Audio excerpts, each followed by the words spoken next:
सृष्टि बचपन से ही दिखने में सुंदर नहीं थी, लेकिन अमीर बाप की बेटी सृष्टि पर उसकी माँ जान छिड़कती। मेरी बेटी कितनी प्यारी है, भगवान सबको सृष्टि जैसी बेटी दे। सृष्टि धीरे धीरे बड़ी होती है। एक दिन सृष्टि की सहेली कहती है, तू दिखने में कितनी अजीब सी है, लेकिन मैं जानती हूँ हम सब में सबसे अच्छी शादी तो तेरी ही होगी। तेरे पापा अमीर जो हैं। और बता नहीं सकते यार, दहेज तो हर कोई देता है, ये क्या ज्यादा ले जाएगी अपने पति के लिए? अरे बड़े शहर में कोठी है इसके पापा की। अरे पापा की है ना, कौन सी इसकी है? इसकी होती तब तो कोई भी लड़का इससे शादी कर लेता। अरे पापा की मतलब पापा की है तो मेरी ही है ना? किसने कहा? अब तेरी तो तब होगी ना जब तेरा भाई ना हो। वैसे भी शादी के बाद सारी प्रॉपर्टी भाई के नाम होती है। सृष्टि समझ जाती है कि उसे किसी भी हालत में माँ बाप की सारी प्रॉपर्टी को अपने नाम करना है, लेकिन कैसे? एक दिन सृष्टि का भाई शीनू कहता है, बहन क्या कर रही है? तुझसे एक बात करनी है। अरे हाँ हाँ करना, मैं तो तेरी बहन हूँ। बहन मेरी लाइफ में ना एक लड़की है, बहुत अच्छी है। मैं सोच रहा हूँ माँ और पापा से बात करूँ शादी के लिए। सृष्टि को समझ में आ जाता है कि भाई की शादी होते ही भाभी उसे एक दिन भी घर में बर्दाश्त नहीं करेगी। आ, क्या बात है भाई, बताना कौन है वो? यार वो बहुत अच्छी लड़की है, पढ़ी लिखी है, मेरे साथ जॉब भी करती है। बस एक प्रॉब्लम है। हाँ प्रॉब्लम? क्या प्रॉब्लम है भाई? यार वो शादीशुदा है, लेकिन उसके पति ने उसे सिर्फ इसलिए छोड़ दिया क्योंकि उसके माँ बाप दहेज नहीं दे पाए। सृष्टि ये सुनकर न जाने क्यों खुश हो जाती है। अरे भाई तो क्या हुआ, लड़की तुझे तो पसंद है ना? शीनू को लगता है कि बहन उसे समझ रही है। वो इस बात से अनजान होता है कि उसकी बहन की मंशा पूरा घर हड़पने की है। सृष्टि अपनी माँ से कहती है, मम्मी मुझे तो बहुत चिंता है, पता है शीनू क्या कर रहा है?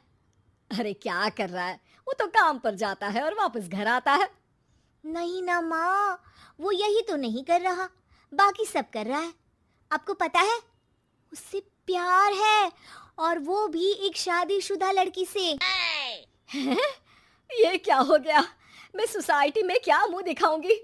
अरे तेरे पापा तो यही कहेंगे कि मैंने ही उसे बिगाड़ दिया है। माँ देखो, मेरी बात मानो, पापा पर भी विश्वास करने की जरूरत नहीं है। अब आप ही बताओ, पापा इतनी देर घर के बाहर रहते हैं क्यों, बोलो? अरे बेटा वो तो नौकरी करते हैं ना। तू बहुत भोली है माँ, पापा का ऑफिस तो 7 बजे खत्म हो जाता है, लेकिन देखो कितनी देर से आते हैं।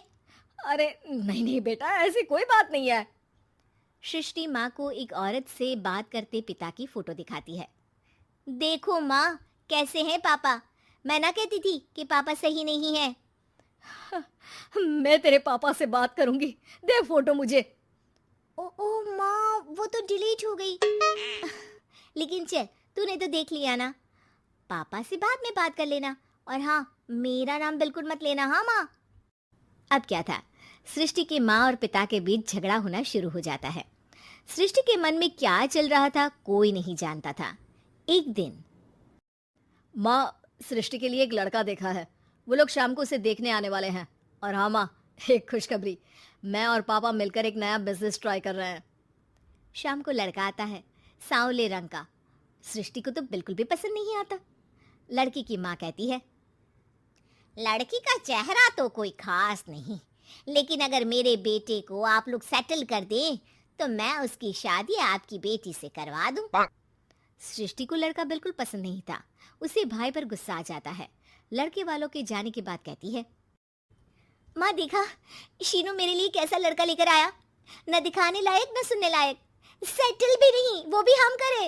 अरे माँ मैं जानती हूँ ये मेरी शादी किसी भी घर में क्यों करवाना चाहता है। अरे कैसी बात कर रही है बहन, तूने तो देखा ना, लड़के को मैंने ही मना कर दिया तुझसे शादी के लिए। जिसने लड़का बताया था उसने उसकी बहुत तारीफ की थी। बात आई गई हो जाती है, लेकिन सृष्टि का मन शांत नहीं होता। क्या करूं कुछ समझ में नहीं आ रहा। मेरी शादी हो गई तो ये लोग पूरी प्रॉपर्टी शीनू के नाम कर देंगे, मेरे हाथ तो कुछ लगेगा ही नहीं। तभी सृष्टि को आइडिया आता है। वो किसी वकील को फ़ोन करती है। जी देखिए, अगर आपके मम्मी पापा का तलाक हो जाता है तो आपके पिता की आधी प्रॉपर्टी आपकी माँ के नाम हो जाएगी। फिर उसे वो किसी को भी दे सकती है। सृष्टि अब माँ को बेटे के खिलाफ भरती है। माँ, शीनू पर नजर रखा करो।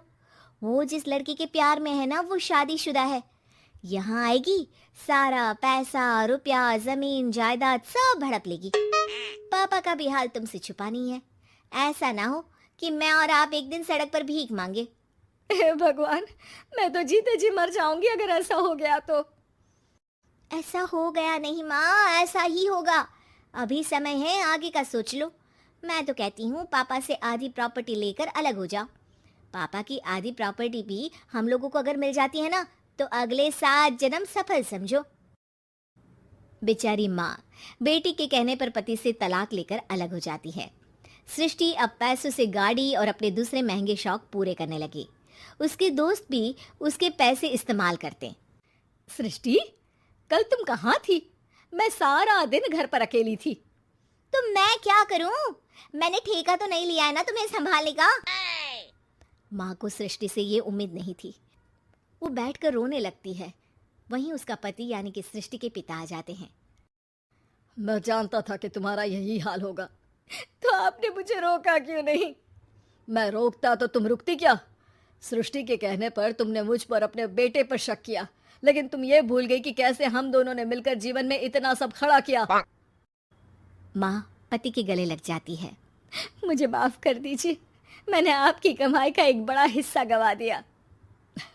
कोई बात नहीं, तुम साथ हो तो मैं ऐसी 7 प्रॉपर्टी खड़ी कर दूंगा। तभी वहां सृष्टि आ जाती है रोते हुए। माँ, मयंक ने मुझे छोड़ दिया। वो बोल रहा था जब तक मेरे पास पैसे थे तब तक ही वो मेरे साथ था। पापा, माँ, मुझे